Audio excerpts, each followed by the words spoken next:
2023년 1월 2일 월요일 당신의 클래스를 높여드리는 아침. 상암동 클래스. 안녕하세요. 이가혁입니다. 안녕하세요. 김하은입니다. 새해 첫 월요일입니다. 우선 같이 새해 인사부터 좀 드릴까요? 자, 여러분 새해 복 많이 받으세요. 인사. 네. 새해 복 많이 받으세요. 네, 올해는 개묘년 검은 토끼의 해입니다. 이 검은색이 지혜, 또 토끼가 풍요를 상징해서 지혜와 풍요의 한 해라고 할 수 있겠네요. 네, 또 토끼가 잔뜩 웅크렸다가 펄쩍 뛰어가잖아요. 올 한 해 혹시 지금 웅크렸다 해도 토끼처럼 멀리 뛰어갈 수 있다는 자신감 함께 가져보시죠. 네, 좋습니다. 상암동 클래스 새해에도 알차고 유쾌하게 여러분 찾아갑니다. 자, 오늘 도시락 이슈 이도성 기자, 월드클래스 이용주 캐스터가 국내외 소식 전해드리고요. 머니클래스에서는 새해 금리, 환율, 주식, 부동산 전망해드리겠습니다. 이런 경제 전망 한번 딱 듣고 한 해 시작하면 또 든든하잖아요. 또 상클 라이프 시간에는 자녀 겨울방학 활동이 고민하는 부모님들 짐을 덜어드립니다. 그림과 글로 감성을 깨워주는 손쉬운 활동 저희가 소개해드릴게요. 네, 이 생방송 시청 인증샷 올려주시면 저희가 추첨을 통해서 영화 관람권 드리고 있습니다. 오늘 방송 TV로 보고 계시다가 사진 찰칵 찍어서 여러분의 인스타그램에 올려주시면 되는데요. 해시태그 JTBC 샵 상암동 클래스 꼭 달아주세요. 네, 그럼 날씨 챙겨보겠습니다. 김민지 기상캐스터. 오늘은 어제보다 더 춥다고 하던데 새해 첫 출근길 지금 광화문 광장에서 느끼는 오늘 날씨 어떤가요? 네, 개묘년 새해 첫 출근길은 한파와 함께 시작하고 있습니다. 새해를 맞아 추위 속에서도 출근길 힘찬 발걸음이 이어지고 있는데요.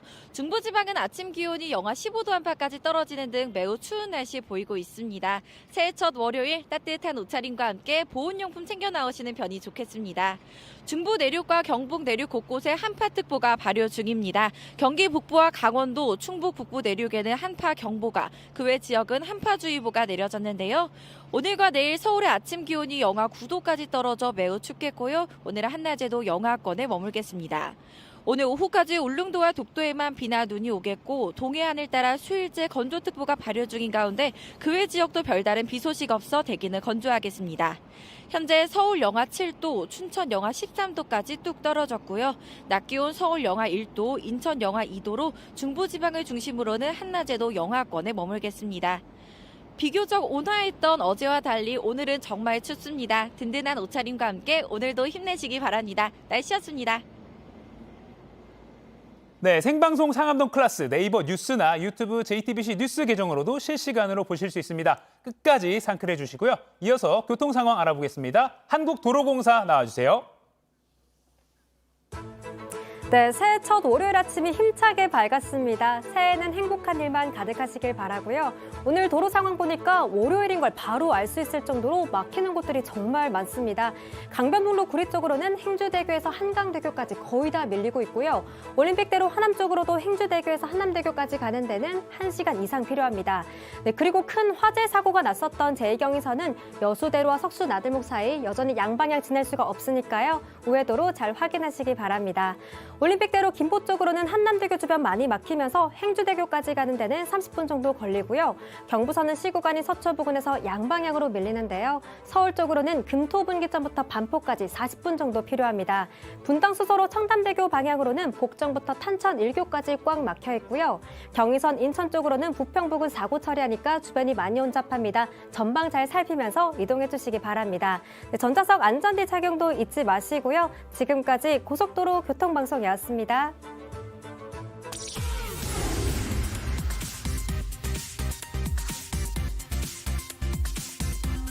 Let's go.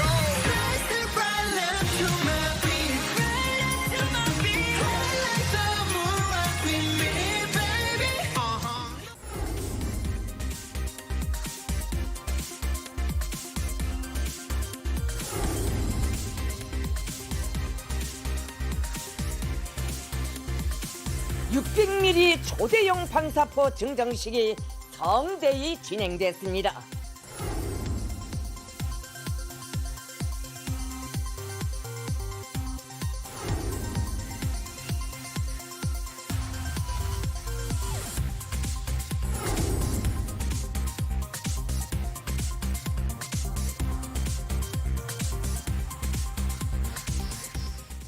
어젠 저마다 다양한 모습으로, 다양한 방식으로 새로운 한 해를 시작하셨을 텐데요.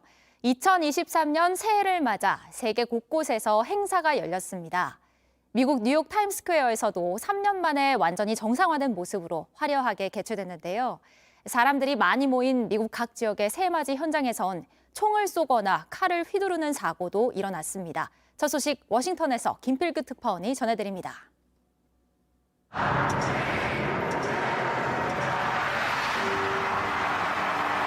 미국 뉴욕 타임스스퀘어에 100만여 명의 시민과 관광객이 몰렸습니다. 중간중간 비가 내렸지만 3년 만에 완전히 정상화된 새해맞이 행사를 즐기려는 이들을 막을 순 없었습니다. 코로나19가 덮친 2020년엔 의료진 등 일부만 초청해 비공개로 행사를 진행했고 지난해엔 입장객을 백신 접종자 15,000명으로 제한했습니다. We wanted to do something different and enjoy the freedom of being with people. 올해 ABC 특집 방송엔 방탄소년단의 제이홉이 솔로로 나왔습니다. 2012년 강남스타일 열풍을 일으킨 싸이, 2019년 방탄소년단에 이어 세 번째로 K-팝 가수가 연말 타임스스퀘어 무대를 장식했습니다. 한편 사람들이 많이 모인 미국 곳곳의 새해맞이 장소엔 시민과 경찰을 상대로 한 사건 사고가 잇따랐습니다. 타임스스퀘어 행사장 주변에선 트레버 빅포드라는 19살 남성이 벌목용으로 쓰는 대형 칼 마체테를 휘두르다 경찰의 총을 맞고 제압됐습니다. 이 과정에서 경관 한 명이 두개골 골절과 자상을 입었고 또 다른 경관도 머리에 상처를 입었습니다. 현지 언론에 따르면 이슬람 극단주의에 빠진 빅포드는 공격에 대한 성명서와 유서를 써놓고 뉴욕에 온 걸로 알려졌습니다.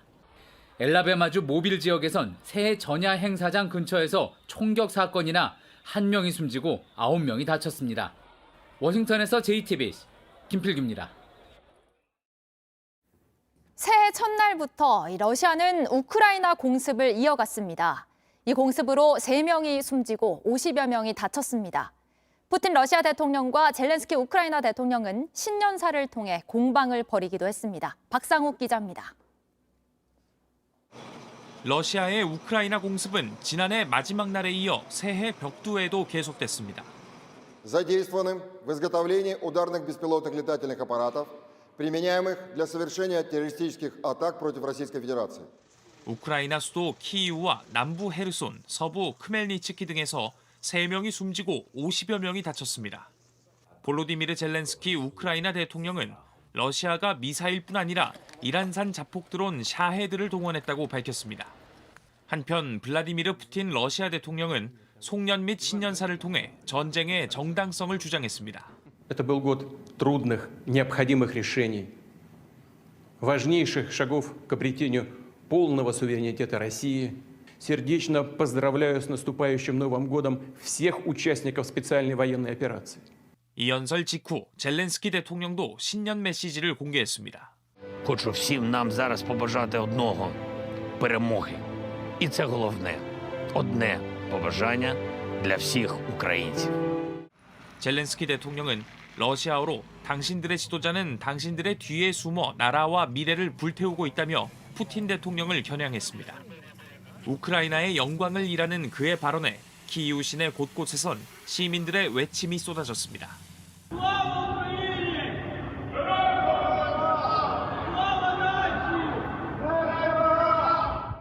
양국의 전쟁과 갈등은 새해에도 쉽게 잦아들기 어려울 것으로 예상됩니다.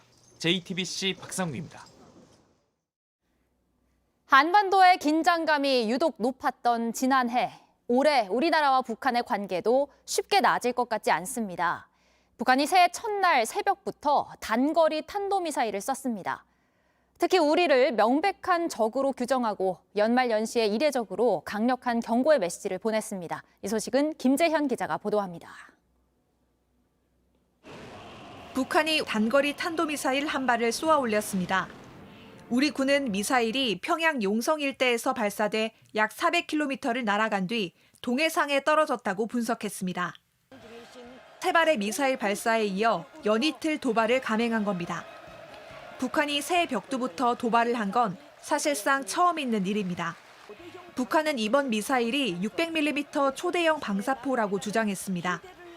방사포는 남측을 겨냥해 개발한 무기여서 이번 도발은 대남 경고성 의도가 큰 것으로 분석됩니다. 김정은 국무위원장도 초대형 방사포 증정식에서 이 같은 속내를 감추지 않았습니다. 600mm 초대형 방사포 증정식이 성대히 진행됐습니다. 김 위원장은 이 자리에서 초대형 방사포가 남조선 전역을 사정권에 두고 전술핵 탑재까지 가능한 것이라고 강조했습니다. 이에 더해 김 위원장은 노동당 중앙위원회 제8기 6차 전원회의 보고에서 우리를 향한 핵 위협을 거듭 드러냈습니다. 특히 현재를 남조선 괴뢰들이 의심할 바 없는 우리의 명백한 적으로 다가선 상황이라며 전술 핵무기 다량 생산의 중요성과 필요성을 부각시켜주고 나라의 핵탄 보유량을 기하급수적으로 늘릴 것을 요구하고 있다고 밝혔습니다. 우리 군은 북한이 한반도 평화와 안정을 심각하게 해치는 도발적 언사를 벌이고 있다며 만일 핵 사용을 기도한다면 김정은 정권이 종말에 처하게 될 것이라고 경고했습니다. JTBC 김재현입니다. 오늘부터 중국에서 들어오는 모든 입국자는 반드시 PCR 검사를 받아야 합니다. 입국하자마자 검사를 받고 결과가 나올 때까지 별도의 공간에서 기다려야 하는데 확진 판정을 받으면 임시 수용시설에 격리됩니다. 사흘 후인 오는 5일부터는 항공기에 오르기 전 PCR 검사 또는 신속항원 검사 확인서도 꼭 제출해야 합니다. 또 중국 내 공관을 통한 관광객 단기 비자 발급도 이달 말까지 중단됩니다.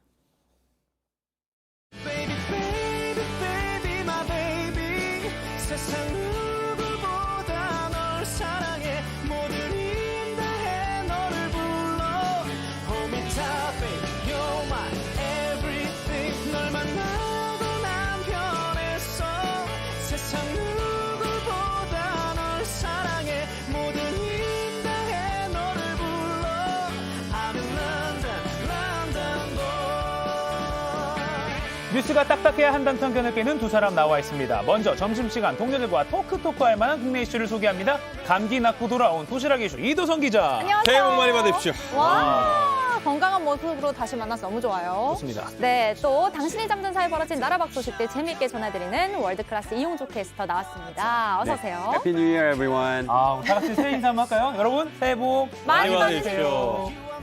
뭐야. 별까지?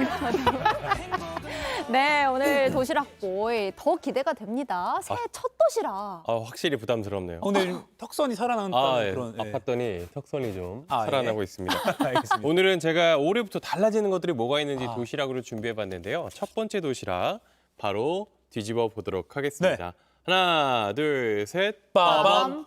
네, 어려지는 이가요. 네, 어려지는 저를 이가요. 사례로 든 거죠? 맞습니다. 예. 어려지죠? 저 어려지는 떡국 건가요? 드셨어요?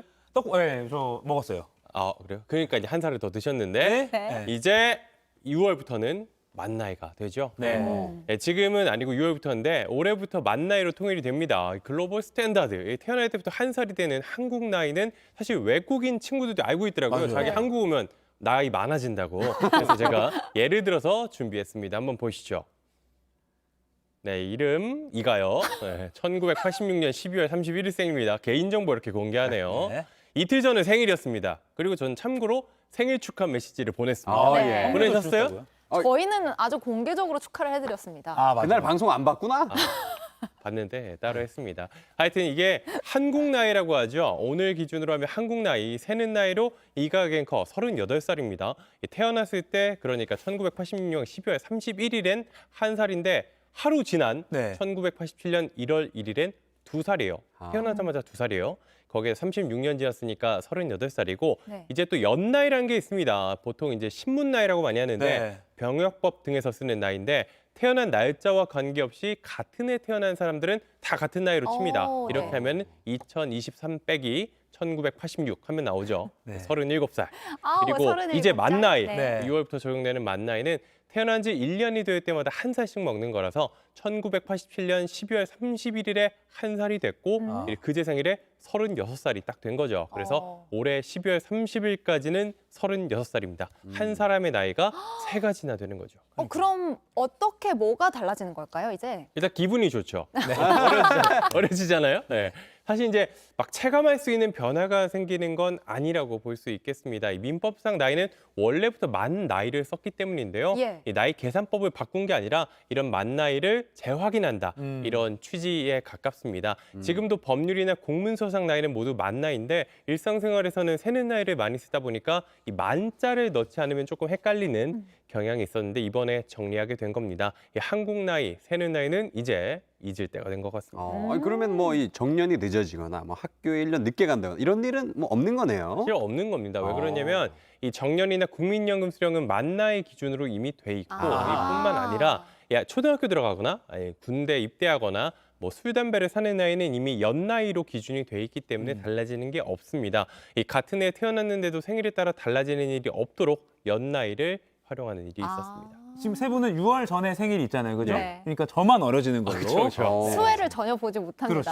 알겠습니다. 억울하면 더 늦게 떠나시죠. 네. 두 번째 다음 도시락 도시락 보시죠. 가볼까요? 네, 두 번째 도시락 바로 아, 뒤집어 보도록 하겠습니다. 하나, 둘, 셋, 빠밤. 네, 월급 200만 원. 오. 네, 최저임금을 받는다고 계산할 때 올해부터 한 달 월급이 처음으로 200만 원을 넘습니다. 이 주 근로시간 40시간 기준 환산액인데요. 올해 최저임금이 시간당 9,620원입니다. 최저임금은 모든 사업장에 동일하게 적용되고 근로기준법상 근로자라면 고용의 형태나 국적과도 관계없이 적용됩니다. 근데 우리 이제 군인 동생들, 옛날에 이게 군인 아저씨였는데 이상하네. 동생들이요. 네, 이제 동생이 돼버렸어요. 근데 이 군인 동생 여러분들의 월급도 조금 올랐더라고요. 네, 올랐습니다. 병장이 100만 원, 그리고 이제 상병이 80만 원, 일병이 68만 원, 이병이 60만 원으로 오르게 되는데요. 여기에 이 내일 준비 적금이라는 게 있더라고요. 이게 전역할 때까지 18개월 동안 매달 적립하면은 정부가 지원금을 추가로 보태는 건데 이것까지 더하면은 병장 기준 최대 월 130만 원을 받는 셈입니다. 아하. 국방부는 오는 2025년까지 병사 월급을 단계적으로 올린다고 합니다. 그리고 또 이제 아이가 태어나면 부모급여도 준다고요. 네, 원래 있기는 했었죠. 이게 조금 바뀌었습니다. 이제 두 돌이 안 된 아이를 키우는 부모들에게 주는 건데요. 원래 두 돌까지는 월 30만 원의 영아수당이라는 이름으로 돈을 줬는데 이게 확대가 됐습니다. 이 첫 돌 전까지 그러니까 만 0세죠. 만 0세 아이 부모에게는 월 70만 원, 그리고 두 돌 전까지 만 1세 아이 부모에게는 월 35만 원씩 주고요. 내년에는 더 오릅니다. 100만 원, 50만 원으로 더 늘어나는데 아무래도 저출산 문제 때문으로 보이는데요. 우리나라 합계 출산율이 지난 2021년에 0.91명, 역대 최저였고 세계 최하위 수준이라고 합니다. 네. 사실 뭐 돈 이거 더 준다고 뭐 더 낳겠냐 이런 온라인 반응도 있던데 아무튼 그래도 좀 올랐으니까 좀 보태면 되겠군요. 네, 다음 도시락 한번 보겠습니다. 네, 세 번째 도시락도 바로 뒤집어 보겠습니다. 하나, 둘, 셋. 빠밤. 네, 다 오른다.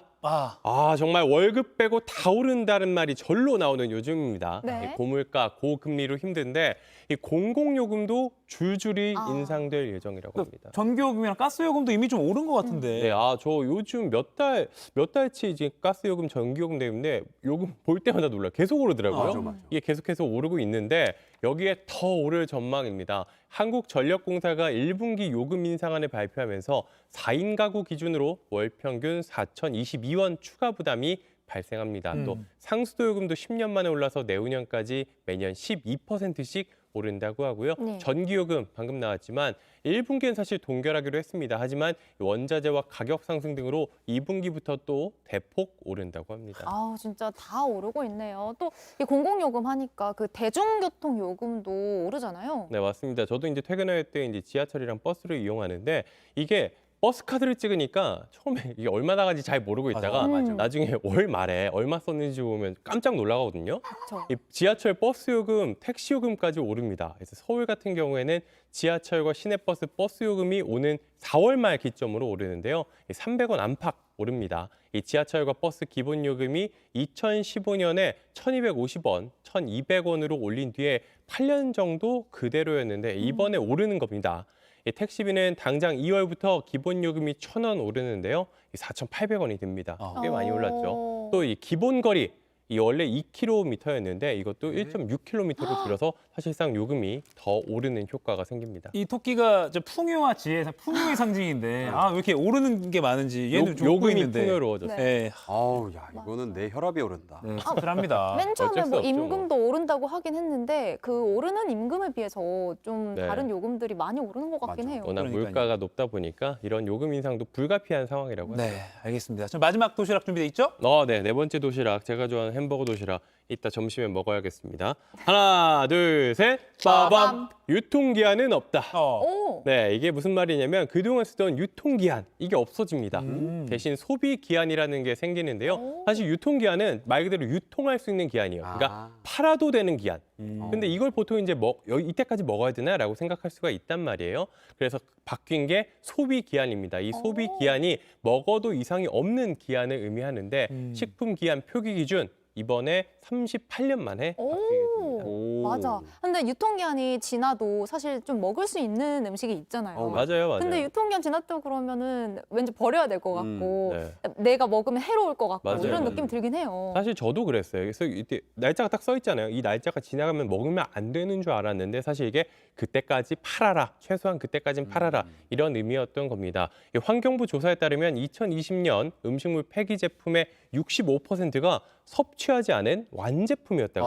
그러니까 새 제품을 버린 거예요. 65%가. 이게 유통기한 때문이다 이런 지적이 나왔는데 이 소비기한은 유통기한의 문제를 줄이기 위해 만들었습니다. 연간 약 1조 원 정도의 비용 감축 효과가 있을 것으로 예상된다고 합니다. 그럼 뭐가 얼마나 늘어나는 건가요? 일단 화면으로 제가 또 준비를 해봤습니다. 네. 오늘 준비한 게 많은데 보여드릴게요. 예, 대표적인 게 이제 두부죠. 이 가공 두부는 최장 40일에서 64일로 늘어납니다. 표가 보이죠. 24일이나 늘어나고 과자는 45일에서 81일, 떡은 최장 56일, 어묵은 최장 61일로 바뀝니다. 이게 또 이제 제품마다 또 다 다르거든요. 그런데도 이제 보통 한 20%에서 50% 기한이 길어진다고 하고요. 이게 또 이제 식품의약품안전처가 공개를 해놨습니다. 32개 식품 유형의 180개 품목의 소비기한 참고값을 공개했는데요. 이 사이트에 들어가서 확인하시면 좋을 것 같습니다. 또 이제 보관 방법을 잘 따랐을 때 기준이기 때문에 이게 그 사이에 보관 방법에 따라 좀 변질될 수도 있거든요. 그렇기 때문에 섭취하기 전이라도 이 식품 기한이 지나기 전이라도 좀 상태가 이상하거나 하면은 섭취하지 않는 게 좋겠습니다. 그 유통기한 제일 또 신경 많이 쓰는 게 우유잖아요. 맞아요. 우유는 어떻게 된 거예요? 우유 이번에? 진짜 짧잖아요. 네. 그래서 이번에 사실 우유 등 일부 냉장 제품은 이번 그 기한에서 빠졌습니다. 왜 그러냐면 이 작은 온도 변화에도 쉽게 상할 수 있기 때문인데요. 이 냉장 유통 환경 개선 작업이 먼저 필요하다고 판단했기 때문에 이 8년 뒤인 2031년 1월 1일부터 소비기한 표시제를 시행할 예정이라고 합니다. 아, 그렇군요. 돌아온 도시락 보이 감기에서 회복했는데요. 내일도 잘 준비해 주십시오. 고맙습니다. 다음은 월드 클래스 가보죠. 네, 새해 첫 월드 클래스입니다. 좋습니다. 여기 좀 너무 조용하네요. 굿모닝 대한민국, 해피 뉴 이어, 해피 뉴 이어입니다. 새해 첫 월드 클래스 시작합니다. 네. 우리도 그 새해 맞이 일출을 보기 위해서 이 동해로 떠나신 분들 굉장히 많이 있었는데요. 큰 축제를 할 때마다 불꽃놀이 이제 빼놓을 수 없지 않겠습니까? 네. 근데 올해 세계 곳곳 불꽃놀이 행사에서 많이 안타까운 일들이 벌어졌습니다. 일단 독일에서 들어온 소식이 많았는데요. 새해 맞이 불꽃놀이를 하던 17살 청소년 한 명이 숨지는 일이 있었습니다. 폭죽을 하늘로 쏘아 올려야 되는데 이게 그 자리에서 터지는 바람에 안타깝게 숨을 거뒀다고 합니다. 또 42살 남성이 인터넷에서 주문한 이 폭죽을 다루다가 두 팔을 절단을 해야 됐고 체코와 국경이 맞닿은 슬라이츠 지방에선 21살 청년이 폭죽이 이 손에서 폭발해서 한쪽 손을 또 잃게 됐습니다. 아우, 새해 첫날인데 월드 클래스에서 안타까운 소식을 이렇게 전해주시네요. 이게 예. 정말 안타깝고 슬픈 소식인데 유독 올해 독일에서 무슨 사고가 많았다고요. 예, 지금 전해드린 소식 외에도 이 폭죽을 터뜨리려고 길을 나섰다가 차에 치여 이 숨지는 등 교통사고 또한 곳곳에서 일어났는데요. 독일 현지 언론에 따르면 새해맞이 불꽃놀이에 소방차가 무려 1,700여 차례 출동을 했다고 합니다. 이는 코로나 이후 이 폭죽 터뜨리기가 금지됐던 전년보다 700차례 이상 급증을 한 겁니다. 게다가 독일은 현재 이상 기온으로 영상 20도를 웃도는 날씨를 보이고 있어서 올해 엄청나게 많은 인파가 거리로 쏟아져 나왔습니다. 인근 또 폴란드에서는 새해 맞이 불꽃놀이를 하다가 2명이 사망하고 700여 건의 화재가 발생했다고 폴란드 소방 당국이 밝혔습니다. 또 로이터 등에 따르면 우간다 수도 이 캄팔라에서 새해 불꽃놀이를 보려고 몰려든 인파로 9명이 압사하는 이 안타까운 소식도 들어왔는데요. 네. 쇼핑몰 통로에 사람들이 한꺼번에 밀집되면서 이 사고가 난 것으로 전해졌습니다. 현지 경찰에 따르면 지금까지 최소 9명이 숨져서 안타까운 소식은 좀 더 전해지지 않을까 이렇게 예상을 해봅니다. 네, 뭐 코로나 집합 금지가 풀리는 분위기에서 뭐 아까 보도도 해드렸지만 세계 곳곳에서 인파가 많이 몰리는 행사가 줄줄이 열리고 있는데 무엇보다 안전이 중요하다는 것. 이건 정말 아무리 강조해도 지나지 않는 것 같습니다. 네, 다음 소식 전해주시죠.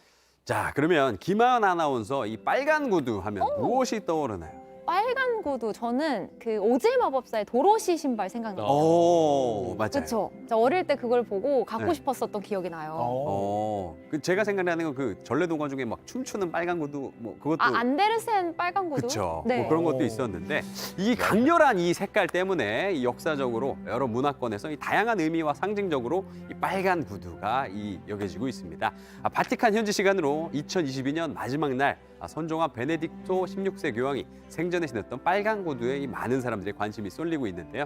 베네딕토 교황은 생전에 이 해외 유명 남성 잡지에서 베스트 드레서 중에 한 명으로 선정할 정도로 굉장히 멋쟁이로 소문이 나 있었습니다. 바로 그 베네딕토 교황이 신었던 신발입니다. 자, 이 빨간 구두 어떤가요? 예쁜가요? 네, 빨간색이 평소 아무나 소화할 수 있는 색깔은 아니잖아요. 거의 네. 이도성 기자 정도나 소화하는데. 저도 빨간 구두는 없습니다. 아, 그래요? 빨간 구두는 없어요. 이두성 기자조차 빨간 구두는 없다고. 근데 어. 특히나 저 교황님은 하얀 복식을 하고 있잖아요. 그쵸. 저 하얀 복식의 빨간 구두 굉장히 쉽지 않은데 잘 어울리네요. 근데. 멋집니다. 네, 멋있습니다. 이 베네딕토는 임기 내내 이 교황의 흰색 수단과 대비된 이 빨간 구두를 신었다고 합니다.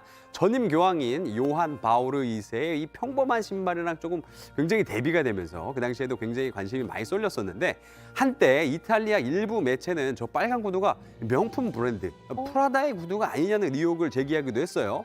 근데 저는 이게 굉장히 불경하다고 생각돼요. 왜냐면 악마는 프라다를 입는다. 네, 불경합니다. 이 붉은색 신발은 교황청에서 바티칸 제작자에서 의뢰해 만든 구두였습니다.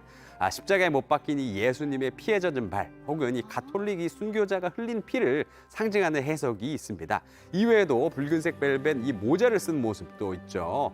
크리스마스 기념 쓴 산타 모자가 아니고요. 교황의 전통 복식 가운데 하나인 카마우로라고 합니다. 카펠로 로마로라고 하는 모자도 썼는데 요 모자거든요. 네. 이전 교황들은 좀 기피했던 것으로 전해지고 있습니다. 미국의 한 종교 매체 편집장은 베네딕토 16세는 교황의 옷을 하나의 유니폼으로 입은 것 같다면서 전통 복식을 찾아 입은 겸손한 자세였다라고 분석을 했습니다. 또 빨간색이 굉장히 잘 어울리는 교황이었던 잘 걸로 어울리네요. 보이네요. 근데 또 교황 베네딕토 16세 그 마지막 메시지도 공개가 됐다고요. 예, 믿음 안에 굳건히 서라. 베네딕토 전 교황의 마지막 메시지였습니다. 믿음 안에 굳건히 서라. 이 자신을 혼란에 빠뜨리지 말라라고 조언을 하셨습니다. 네. 교황청은 제의를 입고 수도원에 안치된 모습을 공개했는데요. 크리스마스 트리로 장식한 방에 누인 몸은 머리에 모관을 쪽에 포개진 손에는 묵주가 이렇게 들렸습니다. 숨진 뒤에야 새 교황이 선출되는 전통과 달리 스스로 몸을 낮춰 물러났던 베네딕토 교황의 행적처럼 새해에는 겸손한 마음으로 주위를 둘러보고 이웃을 돕는 한 해를 보낼 수 있길 마음을 다잡아 봅니다. 네. 예, 계속해서 SNS에서 화제가 되고 있는 영상들 보시겠습니다. 네. 자, 마리화나 대부분이 대마초라고 하죠. 우리나라에서는 이 마약으로 분류돼서 엄한 처벌을 받지만 미국에선 합법화된 주들이 하나둘씩 탄생하고 있습니다. 그래서 이제 이런 것까지 등장을 했는데요. 화면 함께 보시죠. 자, 샤땡, 루이비땡, 뭐 이 명품 브랜드 오픈런 멋지 않습니다. 이 경기 안 좋다고 하면서 손님이 얼마나 많은지 지금 저 줄인데요. 줄이 지금 어디가 끝인지도 모를 정도입니다. 자, 지금 여기가 미국 뉴욕에 문을 연 제1호 마리화나 판매점입니다. 오, 아니 마리아나 저기 명품처럼 줄 서서 사야 되는 거예요, 마리아나를? 예, 지금 사실은 이게 마리화나 산다 그러면 보통 영화 같은 데에서 길거리나 후미진 곳에서 몰래 사고 수신호 주고 막. 예, 그러다가 스파이더맨한테 잡히고 그랬잖아요. 이곳은 하우징 웍스라는 비영리 단체가 당국의 허가를 받고 기호용 마리화나를 판매하는 곳입니다. 공식 개업 당일 대기 행렬에 예약 판매도 무려 2,000건 이상 접수했다고 합니다. 아니 근데 찾는 사람이 저렇게까지 많다는 게 신기한데, 그러니까 아무튼 저 지역에서 불법이 아니라는 거죠? 네, 완전 합법이고요. 뉴욕주는 지난해 3월 기호용 마리화나 판매를 합법화하는 법을 통과시켰습니다. 이로 인해 향후 5년간 40억 달러, 무려 우리 돈 5조 원의 수익이 예상된다고 하네요. 네, 뉴욕 주지사 또한 뉴욕의 대마초 사업, 이 역사적인 이정표라면서 기대감을 드러내고 있습니다. 근데 작년에 합법화되기 전까지 찬반 논란이 미국 내에서도 뜨거웠는데 지금 저렇게 오픈런 장면 보니까 좀 너무 과열되진 않을지 좀 괜찮을까요? 예, 일단 뉴욕주의 입장은 희망으로 가득 차 있습니다. 전체 판매액의 13.5%를 세금으로 걷어서 약물 중독 치료를 위한 재원으로 쓴다고 하고요. 암시장, 마약상에게 새로운 허가 제도를 안내해서 불법 판매 경로를 없애겠다는 지금 큰 구매하는 그림입니다. 저 장면도 공식적으로 찍고 있는데 네, 그렇죠, 그렇죠. 더 거친 세금으로 대마초 문제를 오히려 관리를 하겠다 이런 구상인데 잘 될지는 좀 더 지켜봐야 되겠습니다. 네. 자, 다음 소식 이어서 볼까요? 예, 다음 소식입니다. 이번엔 뉴질랜드 한번 가보겠습니다. 한 여성이 지금 카메라 앞에서 뭔가 든 비닐봉지를 자랑을 하고 있는데요. 네. 저 안에 든 게 놀랍게도 심장입니다. 심장? 그 하트? 네, 하트. 그러니까 그 심장인데 지금 심지어 자신의 몸에서 지금 꺼낸 거예요. 이 여성은 태어날 때부터 심장이 매우 약해서 계속 크고 작은 수술을 받으면서 버텨왔는데요. 25살이 되던 해 그토록 바라던 심장 이식 수술을 받고 건강을 되찾긴 했습니다. 그때 꺼낸 심장이라고 하더라고요. 근데 새로 바꿨다고 보통 병원에서 환자한테 그러니까요. 심장을 않죠. 저렇게 주지는 기념품도 않잖아요. 아니고. 그렇죠. 원래는 수술 받고 이 연구용으로 기부를 했는데 10달 후에 이 해당 기관에서 안 쓴다면서 돌려줬다 그래요. 아니 반품하는 것도 아니고. 그래서 그때부터 이 심장을 방부제와 함께 지퍼백에 보관하면서 이와 관련한 영상을 소셜미디어에 올리기 시작했다고 이렇게 합니다. 장기를 갖고 있는 게 불법은 아닌 거죠? 예, 뉴질랜드에서는 종교나 문화적인 신념에 따라서 개인도 얼마든지 장기를 복원할 수 있다고 합니다. 이 여성도 장기 기증의 중요성에 대해서 알리겠다는 생각이 이런 활동을 하는 건데요. 실제 심장을 보여주면서 장기 기증에 대해 이야기하면 이 대부분의 사람들이 흥미로워한다고 밝혔습니다. 방법은 약간 좀 오싹할 수 있어요. 하지만 좋은 의도는 잘 전해줬으면 좋겠습니다. 지금까지 월드클래스였습니다. 네, 새해 첫 도시락 이슈 월드클래스 오늘 잘 봤습니다. 그리고 오늘 특별하게 새해 첫 월요일이라서 아주 특별한 분들이 또 인사를 전해주셨어요. 그래요? 누굴까요? 바로 재벌집 막내 아들 배우들이 상클에 인사를 전해왔는데요. 함께 만나보시죠. 네, 상암동 클라스 시청자 여러분 안녕하세요. 재벌집 막내 아들의 오현민 역의 배우 박지현입니다. 드라마를 통해서 많은 응원과 관심 주시고 너무 감사드리고요. 2023년 개묘년 한 해도 좋은 일만 가득하시길 바랄게요. 저도 또 좋은 작품으로 여러분들을 찾아뵐 수 있기를 기원하겠습니다. 오늘도 상클하세요. 안녕하세요. 상암동 클라스 시청자 여러분 반갑습니다. 재벌집 막내 아들에서 이피로 여사 역할을 맡은 김현입니다. 2022년도 저는 정말 영광스러운 한 해였고요. 많은 관심과 사랑 너무 감사드립니다. 발판으로 잘 삼아서 2023년도 한바람과 잘 내딛는 그런 배우가 되도록 하겠습니다. 건강하시고 행복하세요. 새해 복 많이 받으세요. 감사합니다. 상암동 클라스 시청자 여러분 안녕하십니까? 배우 이성민입니다. 재벌집 막내 아들에 보내주신 뜨거운 사랑 감사합니다. 저는 지금 다음 작품 열심히 촬영 중입니다. 더 좋은 작품으로 찾아뵙겠습니다. 여러분 가정에도 새해 좋은 일 가득하시길 바라겠습니다. 새해에도 상클하세요.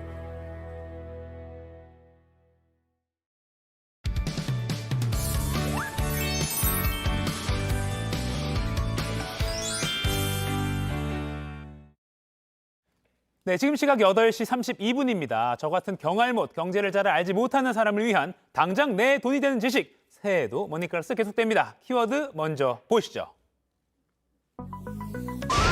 금리, 환율, 주식, 부동산 2023년 이렇게 된다. 자, 새해가 밝았습니다. 직장 다니시는 분들, 또 자영업 하시는 분들 오늘 모두 남다른 마음으로 하루를 시작하셨겠죠. 하지만 새해부터 쏟아지는 이 불안한 경제 뉴스들을 보면 올해 잘 버틸 수 있을까 하는 걱정이 드는 게 사실입니다. 그래서 준비한 오늘 머니클래스 신년 특집 2023년 우리나라 경제 흐름을 금리, 환율, 주식, 부동산으로 나누어서 빅피처를 그려보고요. 어려운 경제 환경에서도 내 돈 지키는 방법을 알아보겠습니다.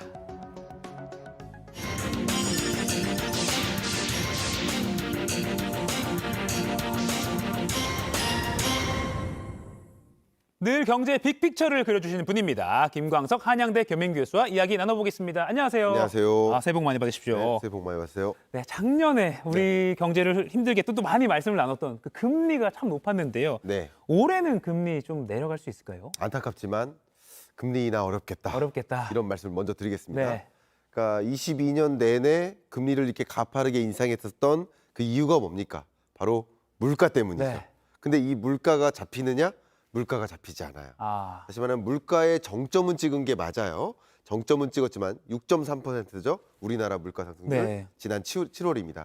6.3%에서 지금 5%까지 떨어진 건 사실입니다. 네. 그러나 우리가 목표하는 물가 그게 2%예요. 그래요? 그것도 몰랐는데 예, 2%? 그게 목표 물가인데 그 목표 물가를 이룰 때까지는 금리를 인하할 수가 없는 거라고 보시면 더 좋겠어요. 근데 안타깝게도 23년 이 한 해 동안의 연간 물가 상승률 전망치가 한국은행은 3.5%로 보고 있습니다. 다시 말하면 2%의 목표 물가에 부합하게 물가가 안 떨어질 것이기 때문에 그 물가를 계속 잡기 위한 통화정책 행보, 추가적인 기준금리 인상이 남아있다. 이렇게 생각하시면 좋겠고요. 기준금리를 23년 2분기 정도까지는 인상하다가 그 이후에는 물가가 완전히 잡힌 상태가 아니니까 동결해 나갈 가능성이 가장 높겠다 이렇게 보시면 좋겠습니다. 네, 또 미국 금리를 안 볼 수가 없는데 네. 역시나 이렇게 또 가파르게 올랐으니까요. 근데 미국 금리를 또 인상을 하면 환율도 올라가는 흐름 우리 또 머니클래스 시간에도 몇 번 잡아왔는데 그럼 올해 2023년에도 이른바 그 킹달러 계속될까요? 달러. 네, 여러분 정말 이 고금리에다가 고환율 때문에 굉장히 고충을 많이 겪으셨을 거라고 생각이 됩니다. 근데 이 킹달러의 시대는 이제 끝난다. 이렇게 좀 긍정적인 말씀을 드려보도록 하겠습니다. 기본적으로 우리가 1,440원을 돌파하면서 IMF 외환위기, 글로벌 금융위기 때나 겪었던 1,400원대 환율을 22년에 경험했습니다. 매우 이례적인 환율인데요. 이것은 금리 인상보다도 더 중요한 금리 인상 속도 때문이다. 미국의 금리 인상 속도가 가장 가파랐죠. 근데 미국의 금리 인상 속도는 속도 조절론에 들어갔죠. 맞아요. 근데 상대적으로 다른 나라들, 영국이나 유로존이나 그 밖의 유로피언 국가들이 뒤늦게 더 높은 물가를 만나요. 10%대가 더 넘어요. 그러다 보니까 이 물가를 잡기 위해서 뒤늦게 가파른 또 금리 인상을 단행합니다. 다시 말하면 미국의 금리 인상 속도는 주춤해지는데 다른 나라들의 기축통화국, 일본도 통화정책을 긴축적으로 전환했잖아요. 맞아요. 다른 나라들의 긴축적 통화정책의 움직임이 더 강해지면서 미국과 그 밖의 다른 나라 간의 통화 가치의 격차가 좁혀집니다. 결국 물가 상승률은 잡혔고 그리고 금리 인상 속도 조절도 들어갔고 환율도 정점에 다다랐다. 결국 물가, 금리, 환율 여러 가지 지표가 톱니바퀴처럼 같이 맞물리는 것이다. 이렇게 이해하실 수 있겠죠. 조금 속도가 늦춰질 거다. 아니면 좀 꺾일 거다. 그렇죠. 미국은 속도 조절 들어갔으니까 더 이상 강달러가 안 나오는 것이고 상대적으로 다른 나라는 이제 추격전에 들어서니까 미국과 다른 나라 통화 간의 격차가 좁혀질 것이다. 이렇게 생각하시는 게 좋습니다. 알겠습니다. 그리고 또 이 금리가 주식시장에 미치는 영향도 큰데 주식시장도 전망 한번 해주시죠. 네, 주식시장은 그래도 긍정적인 사인을 좀 드려보도록 하겠습니다. 다만 매우 긍정적이진 않다라고 먼저 답변을 드리겠습니다. 경기가 이렇게 사이클을 그리잖아요. 보통 제로에서 플러스를 향할 때 올라가죠. 올라가는 구간을 우리는 익스펜션, 확장. 그리고 이 정점에서 떨어지는 구간을 둔화라고 합니다. 22년이 둔화했어요. 그 제로에서 이제 마이너스로 향하는 바닥을 향하는 이 구간이 침체죠. 23년은 경기 침체 국면 그리고 리커버리 회복 구간을 거치는데요. 안타깝게도 주식시장과 부동산 시장은 이 경기 사이클과 선행하고 후행한다는 것을 기억해야 됩니다. 다시 말하면 주식시장은 선행하죠. 경기 사이클과도 선행하고요. 금리라는 것과도 선행하니까 금리가 22년, 23년 계속 올라간다고 했고 23년 2분기까지 기준금리의 고점을 형성한다 그러면 주가는 그거보다 선반영된다. 그러니까 22년 10월 정도가 저점이었다. 다만 앞으로는 이 경기가 좋지 못하기 때문에 경기가 계속 반영되는 거예요. 반영되다 보니까 주가도 그렇게 호락호락하게 높지는 않다. 다시 말씀드리면 주가의 저점은 통과했지만 이 주식시장의 흐름 자체가 이렇게 기울기가 높진 않다. 경기는 어떻게 보면 기울기에 가깝다. 이렇게 이해하시면 도움이 될 것 같아요. 그러니까 저점을 찍고 반등을 시도하는 해가 될 거다 정도로 이해하면 될까요? 저점은 통과했지만 그렇다고 해서 박스권을 벗어날 만큼 그렇게 호황이라고 볼 수는 없겠습니다. 박스권의 맴돌 가능성이 높기 때문에 여러분 스스로 정의를 해보세요. 나는 지키는 투자자가 나는 좀 공격적 투자자가 아니다. 그렇다 한다면 좀 저축을 좀 더 추천드리고 싶고요. 그래도 나는 공격적으로 투자하고 싶어 하는 의사결정이 있다면 좀 주식 투자도 뭐 저는 말리고 싶지는 않겠다 이렇게 의견을 드리겠습니다. 네, 주식 하지 마세요까지는 아닌 상황. 그렇습니다. 네, 알겠습니다. 하지만 여전히 저축이 가장 좋은 재테크다. 그렇습니다. 알겠습니다. 그럼 부동산 마지막으로 짚어보겠습니다. 아까 주식은 이제 경기 상황을 먼저 반영한다고 했는데 부동산은 거의 같이 가거나 뭐 이렇게 가잖아요. 그러면 경기가 계속 안 좋아질수록 부동산 가격은 계속 떨어질 거라고 전망을 하면 될까요? 그렇습니다. 부동산 시장은 경기에 후행하는 성격이 강해요. 그럼 경기 침체가 이제 시작된다 그러면 집값은 아직 조정의 초입이다. 집값 상승률 그래프가 이제 제시될 텐데요. 낭떠러지 부동산이라고 표현을 했잖아요. 집값 상승률이 지금 이 정도입니다. 이미 22년 12월 기준으로 월간 1.5% 이상이나 떨어지고 있습니다. 주간 단위로도 전국 평균 아파트 매매 가격이 약 0.5% 마이너스예요. 매주 이렇게 떨어지고 있는 모습이에요. 그런데 금리 아직도 올라갈 일이 남았다고 말씀드렸죠. 그러면 금리가 이렇게 높은 상황에서 매수세가 얼어붙어서 나타나는 현상인데 추가적인 금리 인상이 있다. 그러면 집값은 더 조정될 것이 맞겠다 이렇게 보시면 좋겠고요. 그런 것들을 여실히 보여주는 지표가 미분양 주택이에요. 미분양 주택 건수가 계속 늘어나는 흐름인데 이것이 여전히 남아있다. 더 추가적인 미분양 주택이 형성될 수 있다라고 보신다면 23년 상반기에도 추가적인 집값의 조정이 있겠구나 이렇게 판단하시는 것이 도움이 되겠습니다. 그러면 한 올해 2023년 중후반 이후로 내 집 마련 시점을 좀 천천히 가져가도 되겠다 싶네요. 제 채널에도 이 독자분들이 질문을 그렇게 주세요. 그래서 제가 뭐라고 말씀드리냐면 전세 세입자시라고 한다면 이 기간을 연장하셔라. 그리고 1년 이상으로 연장하지 마시고 미만으로 연장하셔라. 왜냐하면 지금 전세난이 아니라 역전세난이에요. 세입자 구하기가 별따기예요. 그러니까 세입자 여러분들이 목소리를 더 내실 수 있습니다. 연장하는 것도 집주인 입장에서 굉장히 좋은 사인이에요. 왜냐하면 집주인 입장에서 세입자가 나가버리면 세입자 찾기가 힘들거든요. 그런 구간이 있기 때문에 전세 세입자로서는 기간을 연장하시면서 매수 타이밍을 좀 뒤로 늦췄으면 좋겠다라는 의견을 드리겠습니다. 알겠습니다. 지금까지 김광석 한양대 겸임교수와 이야기 나눠봤습니다. 고맙습니다. 감사합니다.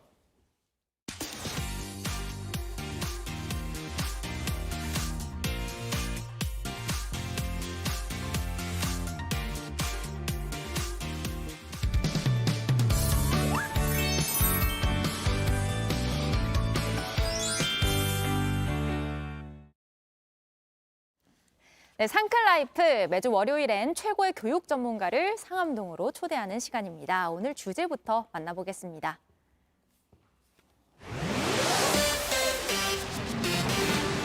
미술과 함께하는 겨울방학 감성교육. 아이들 지금 겨울방학 중이죠. 이 겨울방학을 알차게 보내는 방법 중에 하나가 바로 미술입니다. 근데 매번 학원에 가기도 또 전시회 가기도 쉽지 않잖아요. 네, 언제 어디서나 누구나 할 수 있는 감성교육 방법이 있다고 하는데요. 네, 새로운 방식의 미술 수업으로 전국 곳곳을 다니면서 숨겨진 감성을 끼워주는 예술교육과 임지영 선생님과 함께합니다. 안녕하세요. 안녕하세요. 안녕하세요. 안녕하세요. 방학 때에서 이제 방학을 좀 알차게 보내야 된다는 압박이 또 부모님들이 있거든요. 그래서 이 시간이 굉장히 그 학부모님한테 도움이 많이 될 것 같습니다. 맞습니다. 아이들 방학 기간 동안 시간을 좀 알차게 보낼 수 있는 방법 중에 하나가 그런 미술이잖아요. 맞아요. 되게 좋아요. 네, 근데 사실 생각해보면 좀 시간도 들 것 같고 돈도 들 것 같고 접근하기가 쉽진 않습니다. 근데 누구나 쉽게 할 수 있나요? 네, 먼저 새해 아침에 이렇게 자리에 불러주셔서 정말 뜻깊고 감사합니다.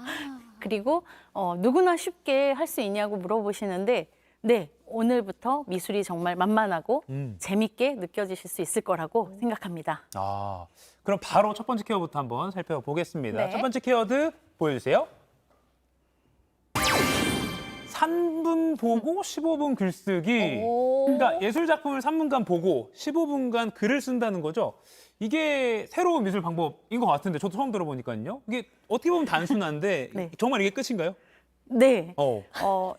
되게 간단한 방법인데 네. 반응은 단순하지가 않습니다. 오. 왜냐하면 우리가 예술을 어떻게 누리고 즐겨야 하는지는 배워본 적이 없어요. 어디서도. 근데 지금 현재 우리나라는 예술이 굉장히 많이 향유하고 있고 많이 올라온 상태인데 네. 실제로 향유를 어떻게 하는지는 모르고 있기 때문에 제가 그 쉬운 방법으로서 3분 응시, 15분 기록하기라는 컨텐츠를 만들어서 우리 지금 열심히 즐겁게 하고 있습니다. 오, 어때요? 가혁 씨는 좀 아이들이랑 이런 경험 해본 적 있으세요? 그냥 저는 어렴풋이 예술 작품을 보고 뭐 아이들과 자녀들과 이야기를 나눠보면 좋다 이 정도는 얘기를 들어봐서 뭔가 봤을 때 어땠어 이렇게 좀 해봤는데 그걸 글로까지 이어보려는 생각 안 해봤거든요. 근데 이 말씀 들으니까 한번 좋을 것 같아요. 그렇죠. 네. 아니 근데 사실 짧다면 상당히 짧은 시간인데 네. 이 안에 아이들이 어떻게 반응을 할지 궁금해요. 뭐 기억에 남는 글과 그림 있으실까요? 네. 최근에 제가 중학교 2학년 수업을 했거든요. 그 유명한 중이. 네. 네. 무서운데요? 그래서 청소년들 수업을 상당히 많이 하고 있는데 네. 제가 중학교 2학년 수업을 최근에 했어요. 그것도 100명이 넘는 남자 아이들 수업을 하고 왔는데 처음에 저도 멈칫했습니다. 중2라니 하고. 근데 놀라운 일이 벌어졌어요. 아이들 100명이 넘게 그림을 제가 보여주는 그림 한 10점 정도를 보고 네. 재밌게 보고 글을 쓰는 수업을 했는데 네. 그림이 준비가 돼 있다고 들었습니다. 네, 지금 한번 보실까요? 네, 네. 지금 저 그림 윤정원 작가의 새들도 압니다. 사랑받고 있음을이라는 그림이에요. 네. 우리 두 분은 이 그림 어떤 느낌이 드세요? 지금 이 추운 날씨에 좀 어울리는 그림 같아요. 뭔가 안아주는 느낌 같기도 하고 따뜻해요. 지금 뒤로도 나오고 있는데 네. 네, 따뜻하고. 네. 저는 예전에 그 멜로가 체질에 나오는 그 대사가 하나 있었어요. 안으면 포근해 라는 대사가 있었는데 드라마 대사인데 그 장면이 생각이 나요. 네. 어른들은 이렇게 내가 한 경험이나 알고 있는 지식의 선에서 그림을 보는 경향이 있는데 아이들은 특히나 제가 놀란 건요. 중학교 2학년 남자 아이들이 이 그림을 선택할지 몰랐거든요. 근데 100명이 넘는 아이들과 함께 수업을 했기 때문에 발표는 한 20명 정도만 시켰어요. 네. 근데 20명 중에 절반이 넘는 아이들이 바로 이 그림으로 글을 썼어요. 네. 그 중에 한 아이가 보통 아이들이 뭐 저는 중2 아이들이 그렇게 말랑말랑한 감성이 있을 거라고 생각을 못 했거든요. 그 중에 한 아이 가장 제 마음에 남았던 아이의 글을 가지고 와봤는데요. 네네네. 한번 궁금해요. 읽어보겠습니다. 네. 지금 여기 나오네요. 내가 듣고 싶은 말, 시험 잘 봤니? 레벨 올랐니? 왜 그렇게 못했니? 더 노력해라가 아니라 서로 툭탁거리다 방문 쾅 닫고 들어가 버리는 게 아니라 이렇게 가만히 안아주며 수고했어 오늘도 라고 썼습니다. 눈물이 날 것 같은. 우리 네, 진짜. 근데 놀랍게도 학교 선생님들이 함께 수업을 들었는데요. 선생님들이 지금 우리 하은 씨처럼 눈물을 흘리셨어요. 왜냐하면 중학교 2학년들 말썽꾸러기고 이런 감성이 있을 거라고 생각을 못 하잖아요. 근데 글을 통해서 이렇게 자기의 마음을 표현하다 보니 우리 어른들에게도 울림이 되는 그리고 자기들에게 가장 필요한 이야기를 해준 거죠. 글을 통해서. 그래서 너무 재밌는 과정이 되었습니다. 약간 마음 치료도 되는 그런 효과가 있을 것 같은데요. 네. 근데 또 이거를 이제 부모님들이 하시려면 내가 잘 지식이 없는데로 걱정할 수 있기 때문에 바로 다음 키워드를 한번 그 궁금증을 풀어보겠습니다. 보여주시죠. 그림을 잘 모르는데 어떡해요?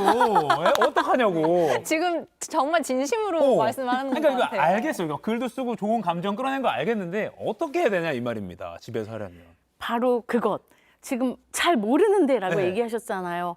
그게 가장 우리나라는 진짜 아는 만큼 보인다라는 이야기 때문에 지금 그렇게 얘기하신 것 같은데 저는 순서를 바꿔볼게요. 아는 만큼 보인다는 사실이죠. 하지만 보이는 만큼 느낀다, 즐긴다 이걸 먼저 하고 내가 좋아하게 되면 아는 건 자연스럽게 따라오거든요. 그래서 우리 부모님들이 잘 모르는데라는 생각을 먼저 깨주셔야 돼요. 그리고 아이들을 지도할 때에는 지도한다고 사실 지금은 제가 예술 교육이라고 편의상 얘기하고 있지만 네. 이거는 예술 환경을 만들어주는 일이거든요. 네. 그래서 우리 부모님들께서 가르치려고 생각을 하면 예술이 너무 어렵죠.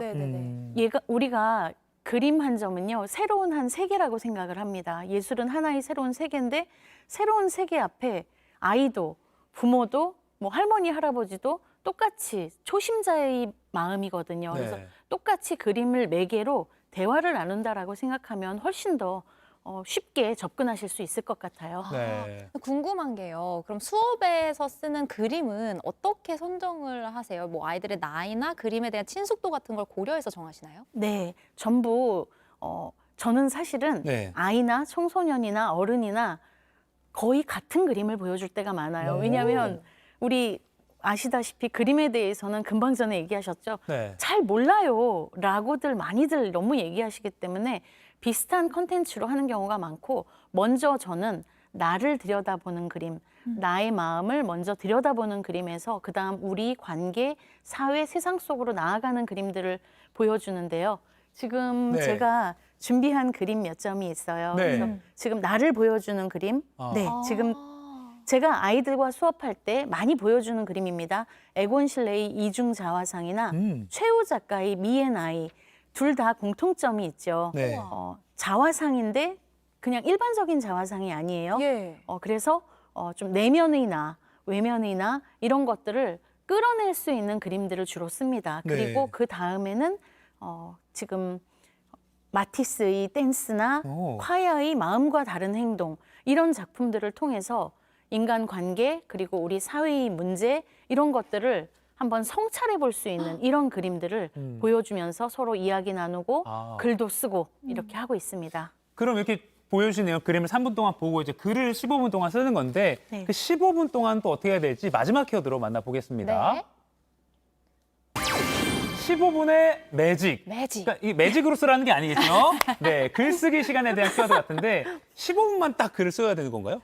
네, 15분의 매직 정말 잘 정해주셨어요. 왜냐하면 이 15분을 많은 분들이 마법의 시간이라고 불러주세요. 왜냐하면 어떻게 왜 15분이에요? 라고 말씀들 많이 하시는데 사실은 15분은 제가 현장에서 글을 쓰는 시간입니다. 제가 예술 칼럼을 쓰고 예술로 글을 많이 쓰고 있는데 그림을 보고 집에 가서 글을 쓰려고 하니까 감성이 휘발되어 버리는 거예요. 그래서 그림 앞에서 15분 정도 머무르면서 글의 얼개를 만드는 시간인데 사람들이 아니 어떻게 그렇게 글을 많이 써?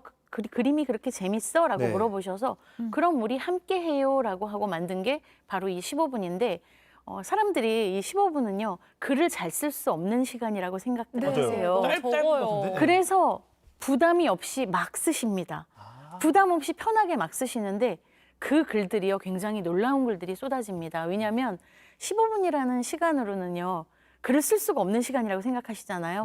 그래서 자기의 삶이 그대로 쏟아지는 경우가 많아요. 아이들도 마찬가지고요. 있는 그대로의 마음이 그대로 드러나기가 참 쉬운 시간입니다. 그러니까 숙고하지 않아서 막 쏟아내니까 오히려 더 솔직한 글이 나올 수 있을 것 같다는 생각 드네요. 그래서 또 다른 그림으로 표현한다거나 그런 게 아니라 글이라는 걸로 표현하는데 또 그 이유가 있는 것 같아요. 글로 표현하기 때문에 아마 훨씬 더 자기의 마음, 감정 이런 거에 솔직해진다는 생각이 들어요. 그리고 우리가 글이 되게 중요하다는 걸 알지만 뭘 써야 될지 모르겠어, 소재를 모르겠어 막 이런 얘기들을 많이 하잖아요. 근데 그림이라는 매개를 통해서 한번 재미나게 글을 쓸 수 있다는 걸 알게 되면 그다음부터 계속 하게 됩니다.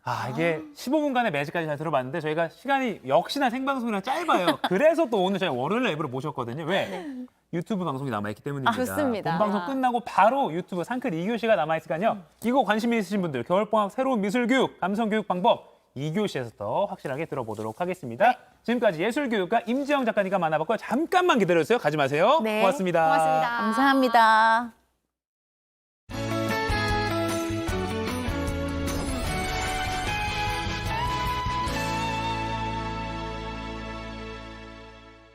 개변년 새해 첫 출근길은 한파와 함께 시작하고 있습니다. 새해를 맞아 한파 속에서도 출근길 힘찬 발걸음이 이어지고 있는데요. 비교적 온화했던 새해 첫날과 달리 오늘은 날이 정말 춥습니다. 서울의 아침 기온 영하 9도까지 뚝 떨어져서요. 외출하실 때 따뜻한 옷차림과 함께 보온용품 꼭 챙겨 나오시는 편이 좋겠습니다. 현재 중부지방과 경북 내륙 곳곳에 한파특보가 발효 중입니다. 한파 경보가 내려진 경기 북부와 강원도, 충북 북부 내륙의 아침 기온은 영하 15도 안팎을, 한파주의보가 내려진 그 외 지역은 영하 10도 안팎까지 떨어지겠습니다. 오늘 오후까지 울릉도와 독도에만 비나 눈이 오겠고요. 동해안을 따라 수일째 건조특보가 발효 중인 가운데 그 외 지역도 별다른 비 소식이 없어서 대기는 건조하겠습니다. 현재 서울 영하 7도, 춘천 영하 13도까지 뚝 떨어졌고요. 낮 기온 서울 영하 1도, 인천 영하 2도로 중부지방은 낮에도 기온이 크게 오르지 못하겠습니다. 오늘 강추위는 모레까지 이어져 전국이 계속 춥겠습니다. 주 후반부터 추위가 살짝 누그러지겠고 내일 오전 사이 전라 서해안과 제주 산지에 눈날림이 있겠습니다. 새해 첫 출근길부터 날이 정말 춥습니다. 든든한 옷차림과 함께 이번 주도 힘내시기 바랍니다. 날씨였습니다. 네, 새해 아침에도 상클과 함께 해주셔서 정말 고맙습니다. 이 새해가 되면요, 꼭 올해 이거 해야겠다 하고 싶은 일 적잖아요. 네. 하은 씨는 생각해봤습니까? 저는 올해 상암동 클래스를 통해서 우리 상크리 분들과 공부도 같이 하고 건강관리도 같이 하고 여행도 같이 하고 다양한 것들 해나가고 싶어요. 저는 시청률 몇 % 돌파하자라고 속으로는 생각하고 있는데 그걸 말씀드리기 좀 그렇고 시청자분들의 새해 계획을 짜는데 좀 저희가 도움이 됐으면 좋겠다 이런 생각을 해봤습니다. 저희가 재테크 노하우도 알려드리고 여행지도 소개해드리고 예술 작품도 소개해드리고 아까 또 보신 것처럼 공부 방법도 소개해드리고 참 알차잖아요. 네. 올해는 상클에 나온 이거 해보기라고 여러분들께서 계획을 세워주셨으면 좋겠습니다. 네, 개묘년 흑토끼의 해죠. 상클도 우리 상크리 분들도 모두 토끼처럼 뛰어올라서 대박 나시길 바라겠습니다. 네, 카메라 감독님 놀라고 계세요 지금. 네. 상암동 클래스 오늘 본방송은 여기까지지만 유튜브로 상클 2교시 이어집니다. 예술교육가 임지영 작가님과 그림이 어려운 어른들을 위한 감성 끼우는 방법도 알려드릴 테니까요. 모두 QR코드 찍거나 유튜브 JTBC 뉴스 계정으로 들어와 주십시오. 잠시 뒤에 만나 뵙겠습니다. 오늘도 상클하세요.